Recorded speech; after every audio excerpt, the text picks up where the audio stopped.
Hi guys! Umaga na naman at ako'y naghahanda, napapasok sa duty, naghahanda. Huy, Mema, ganda ka? Ano, birthday mo? Sa aking paglalakad, may nakita akong hator! Mali! Si Madam pala. Kala ko kalaban na pupuksain ko na sana gamit ang aking brilyante at pinagpatuloy ko lang ang paglalakad ng madahan at maingat.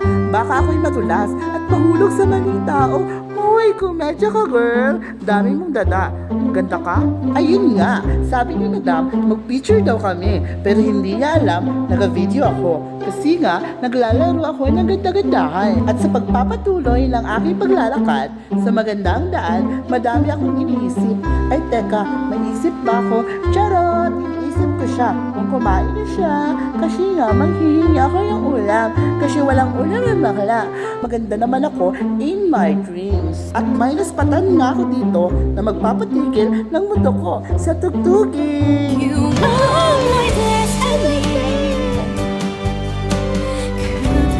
Hi, Anandi! Bilisan mo maglakad, girl. Baka maiwan ka talaga ng bus. 3 pesos na lang pa naman ang pera mo.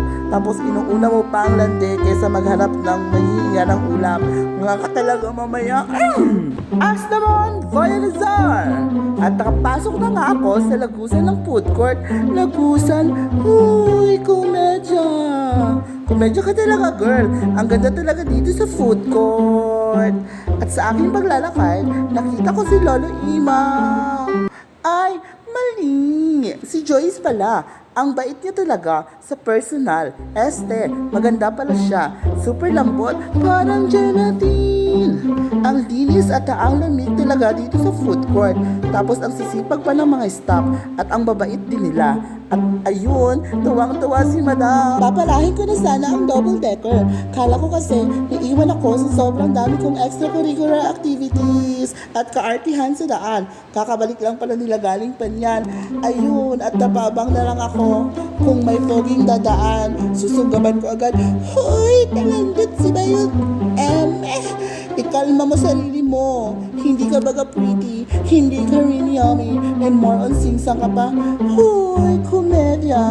Mali. At dumating na nga ang aming bus at isa-isa na silang nagsipasukan sa bus. Grabe, ang linis, ang bango at ang lamig sa loob ng bus na para akong nasa refrigerator. Haha, ano ka talong? Mali. Ay, hator, si Madam G pala.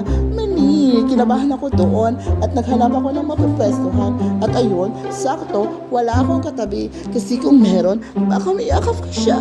At mapakanta na lang ako ng sana'y pag-ibig na lang ang isipin. At ayun nga, at bigla kami nagpa-video selfie ni Batahalang Kashibange. Ma'am Apple pala. Mali.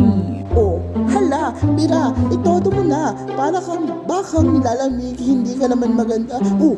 May palike-like ka pa. Maganda ka pa. Arty. At ayun, inulan. So, kasalanan ko na naman. But parang kasalanan ko. Pag maganda, sila. Pag mataba, ako agad.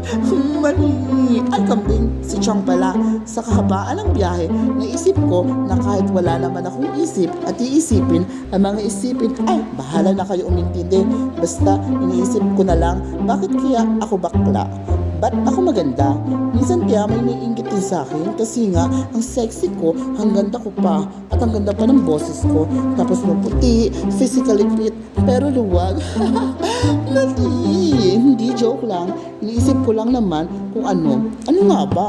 Wala nga ako maisip, tapos wala pa akong pantasya ngayon. Kasi naulan, tapos tinatamad ako. Kasi nga, ganda lang naman ang ambag ko sa lipunan. Mali! Tapos wala akong naisip na sasabihin, kaya napakanta na lang ako ng You speechless, try to lock me in your arms. I can see that you tomorrow, everything will never ever die. Beautiful Sunday, wag, beautiful rain. At nakababa na kami ng bus. As usual, magbibideo na naman ako na akala mo napakagaling na videographer. At nagpaplano na kami dyan mamalengke kahit 3 pesos na lang ang pera ko. Super lakas ng ulan dito, tapos madulas. Kaya mag-iingat kayo sa maling tao, ha? Bago shock lang kayo. Mali. So very flawless nga maglakad dyan si Madam. Ay, aswang! Mali! Nasa palengke na nga kami dito. Patingin-tingin lang ako kung may gwapo. Was, ang daming gulay. Magpapahaba ng buhay sa tugtuging makulay, makulay ang buhay, ang buhay. Makulay ang buhay kung may pambili ng gulay. Grabe, ang fresh ng mga gulay. Punta naman tayo sa grocery store. Grabe, napakapilingera ko dito na akala mo ang yaman. 3 lang naman ang laman ng wallet. May pa-compute pa ako dyan kung ilan mabibili ko sa 3 pesos. Kaya pumunta na lang ako sa alak section. Amazing! Ano kaya ang lasa ng alak? A. Matamis. B. Maalat. C. Mapait. D. Di kaya ng budget kaya wag makulit. At nakita ko nga si ate, patutot. Naingkit ako at na-amaze. Ayun, si Madam. Ba't parang ang daming pakalat-kalat ng mga aswang? Joke lang, hanggang dito na lang. Paalam!